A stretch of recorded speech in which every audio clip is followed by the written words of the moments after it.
بحضرتك مرة أخرى، ولكن معايا على التليفون نجم مصر الكبير وعميد لاعبي كرة القدم كابتن أحمد حسن. ازيك يا كابتن أحمد؟ كابتن اسلام ازيك؟ تحياتي ليك وتحياتي للكابتن احمد ناجي، بس علي صوتك شويه لان انا مش سامعك. يا حبيبي عندنا بقول لك يا احمد الحقيقه النهارده مباراه جيده جدا خاصه في الشوط الثاني.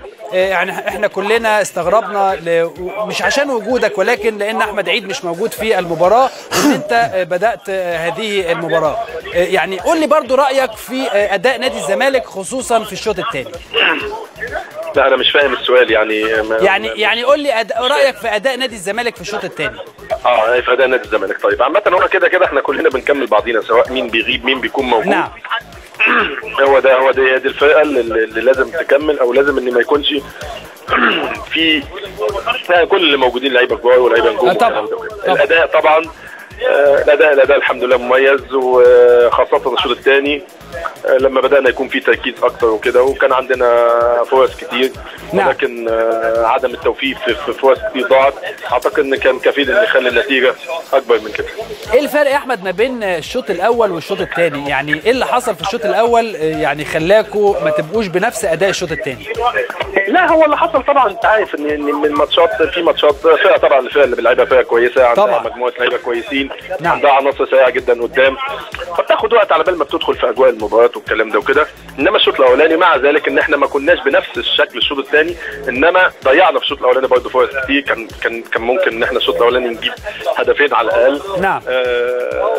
انما هو الماتش 90 دقيقه، يعني انت ممكن طبعا بالتركيز بيزيد واللعيبه مثلا بيبقى فيه اصرار اكتر على المكسب بشكل اكتر. الحاجه الثانيه هم لياقتهم البدنيه طبعا احنا افضل منهم بكتير، فبالتالي احنا بقينا اعلى منهم في الشوط الثاني.